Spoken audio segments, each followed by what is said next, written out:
It's a lovely evening and welcome to the ICU TV Main News. Today, the 13th of the second month of the year 2026, which is February.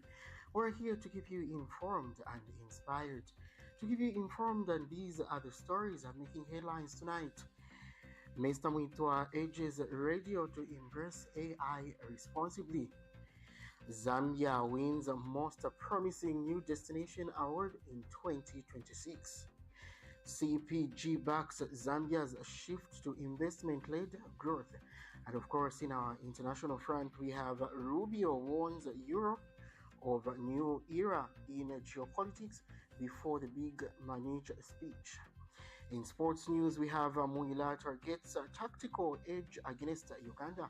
I'll be back shortly with the details. Don't go away.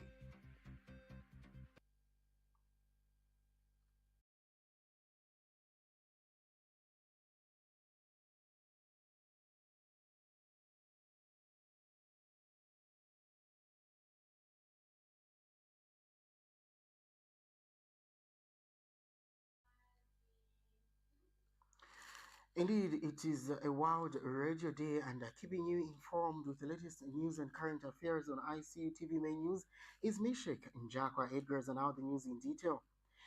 The Minister of Information and Media and Chief Government Spokesperson Cornelius Mweetwa says radio remains Zambia's most accessible and trusted medium despite rapid technological change. He was speaking during the commemoration of the World Radio Day held in Choma, where he encouraged radio stations to focus more on agriculture, climate change, and community development to support national growth and civic awareness.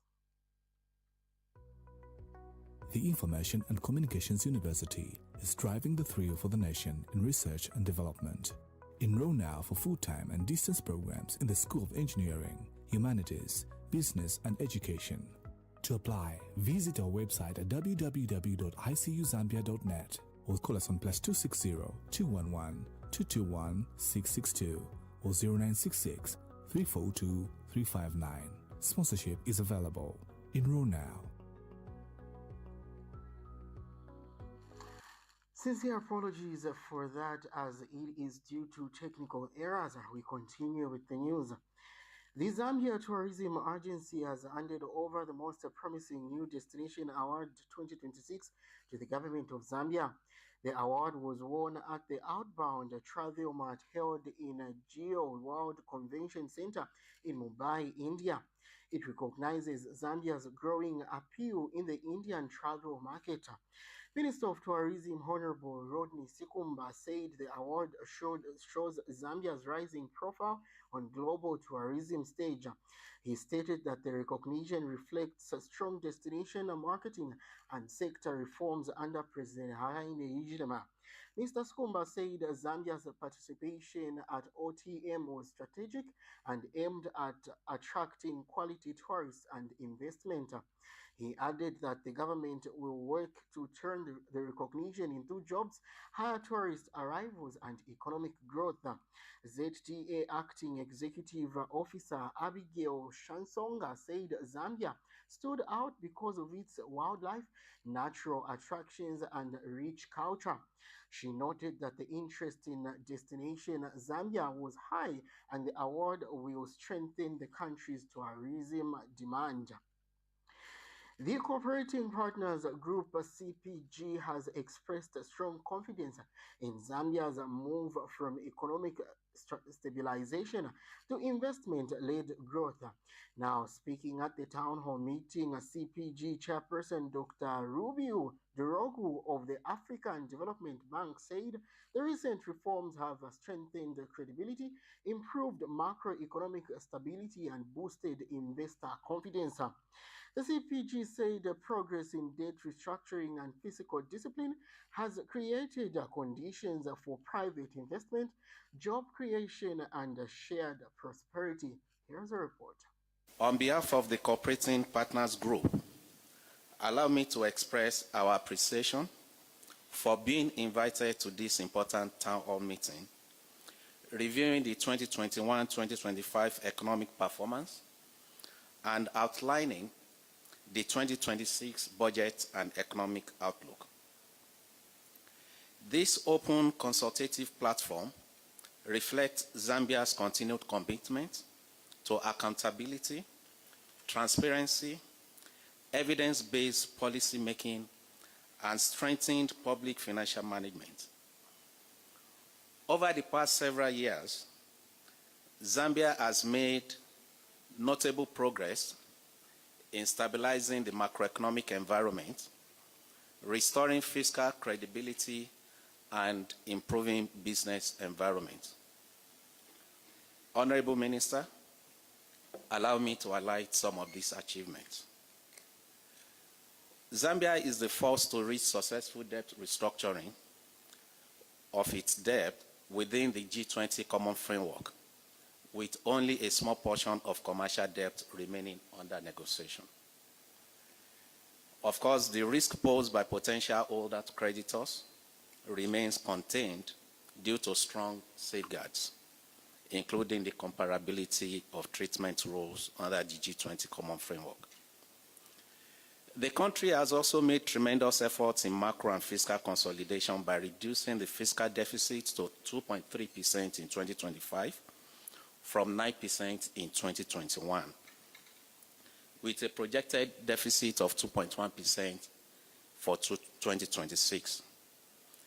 I think it was mentioned earlier that inflation has decreased or decreasing, and it's at 9.4% in January 2026 from 16.7% in January 2025, thanks to tighter monetary policy from the governor and improved agricultural output.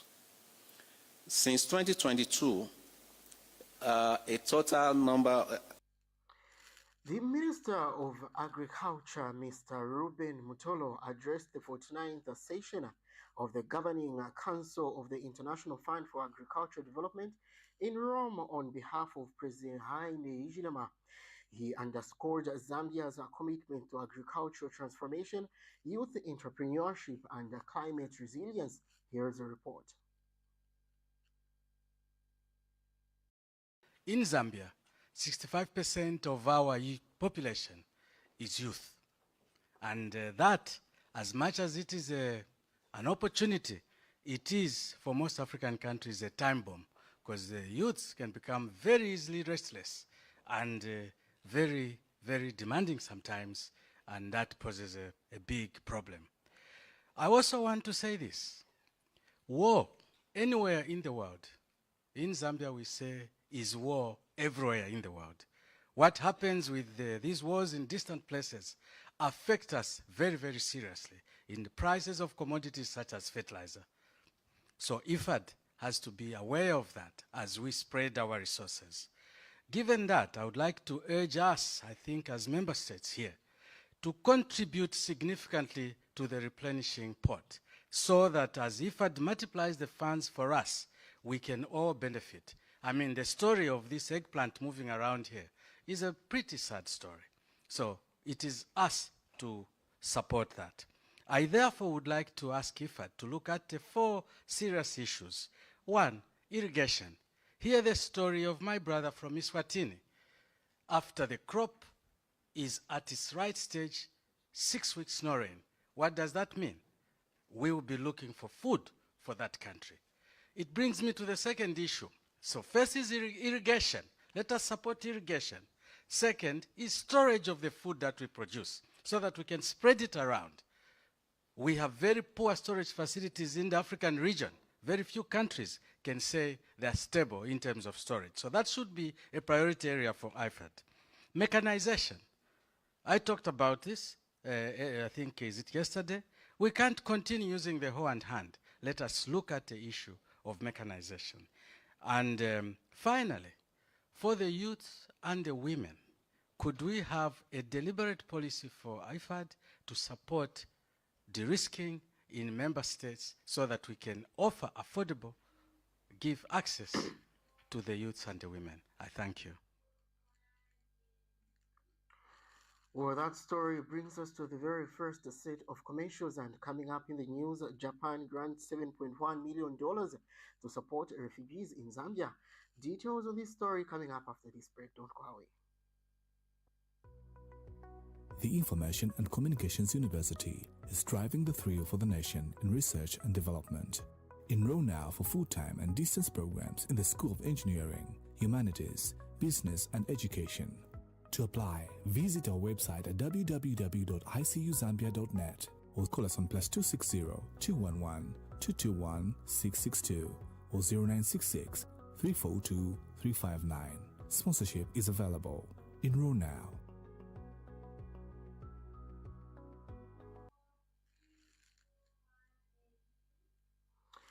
Thank you so much for staying with us, and you're still watching the ICU TV's main news. We continue.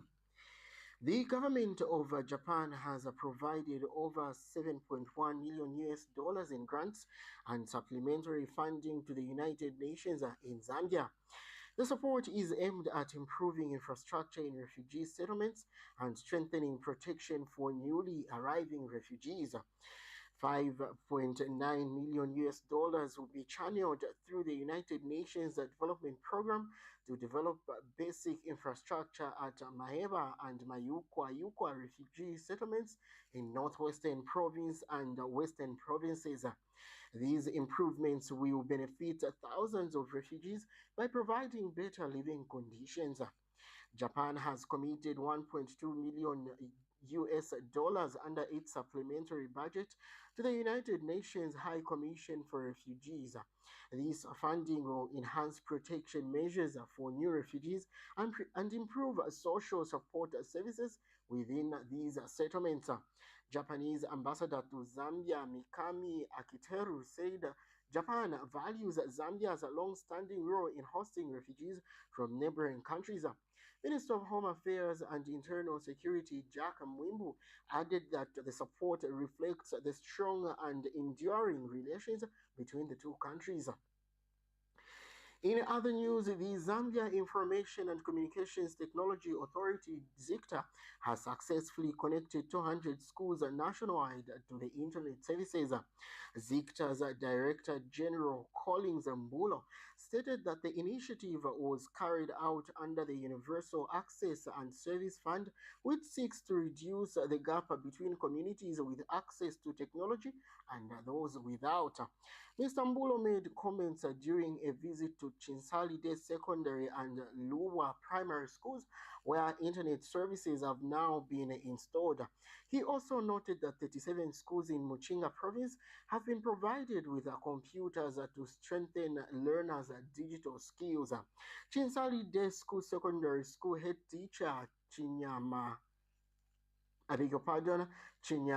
Nangandu said that the introduction of internet and computers has already contributed to improving literacy levels among the students. This story brings us to the very second set of commercials. Still ahead is more news. Don't go away. We kickstart your day with our headline pick with the top stories making news. Then we go deeper in our story pick, where we break down issues that matter the most to you. From the Health Desk, we share simple tips to keep you healthy and informed. For Classic Fitness Minute to get your body moving before the day begins. And trending now, what's hot on social media? Hello Zambia, my name is Amina Mutambo. And I am Mwila and we bring to your screens the ICU TV Breakfast Show.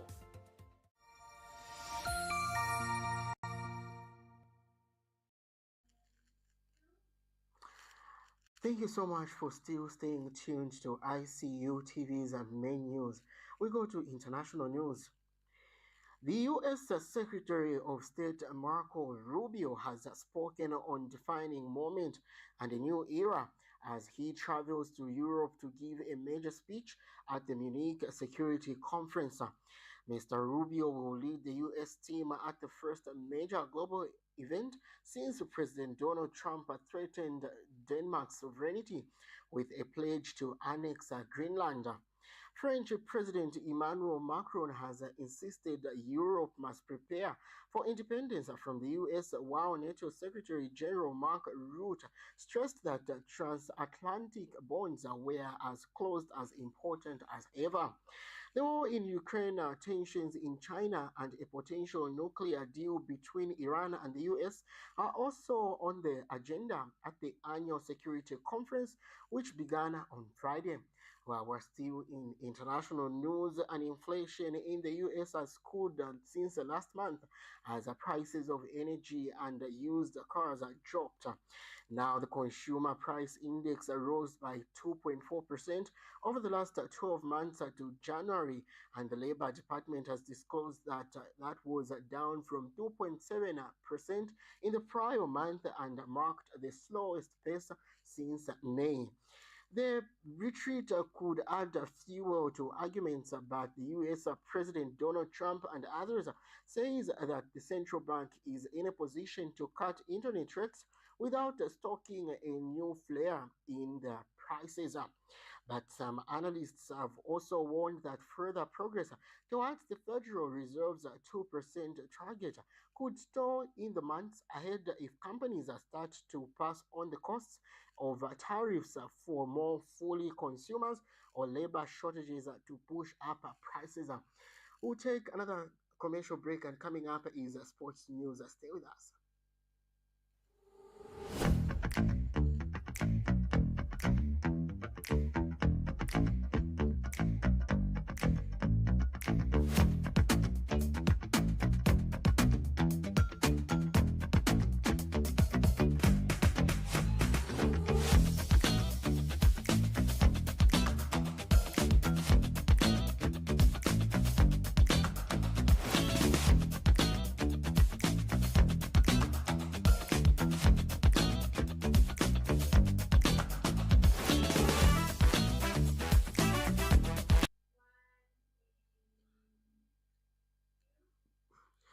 Well, in sports news, the Zambia under-20 women's national team coach Florence Mwila says her team will adjust tactics when they face Uganda under-20 women's national team in the return of the leg of FIFA World Cup qualifier at Levi Mwanawasa Stadium.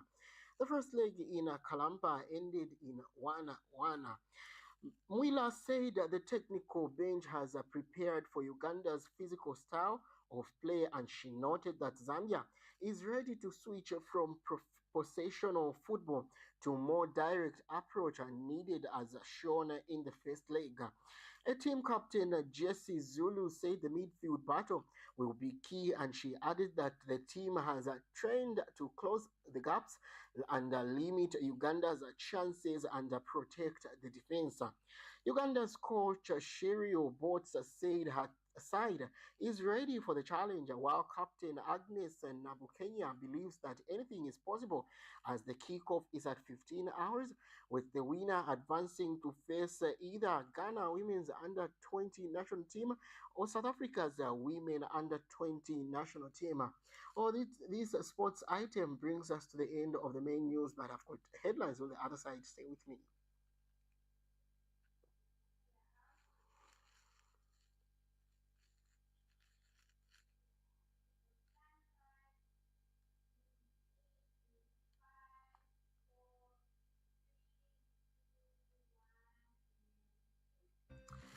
We have come to the end of tonight's main news bulletin, but before we let you go, here is a walkthrough of the stories making headlines tonight. Mr. Mweetwa urges radio to embrace AI responsibly. Zambia wins most promising new destination award in 2026. CPG backs Zambia's shift to investment-led growth. And of course, in our international segment, we have Rubio warns Europe of new era in geopolitics before big Munich speech. Finally, in sports news, we have Mwila targets a tactical edge against Uganda. Remember, this is the month of love, and Valentine's Day is not just about posts, it's about real love. On behalf of the entire ICU TV's news crew, and of course my director, Miss Memory, I have been Mishek Njakwa Eggers. For these and other stories, feel free to engage with us on our various social media platforms, ranging from LinkedIn, Twitter, as well as Facebook, to mention but a few. Or better still, visit us at www.icutvzm.com Happy Valentine's Day. Remember to drink and drive responsibly. Good night.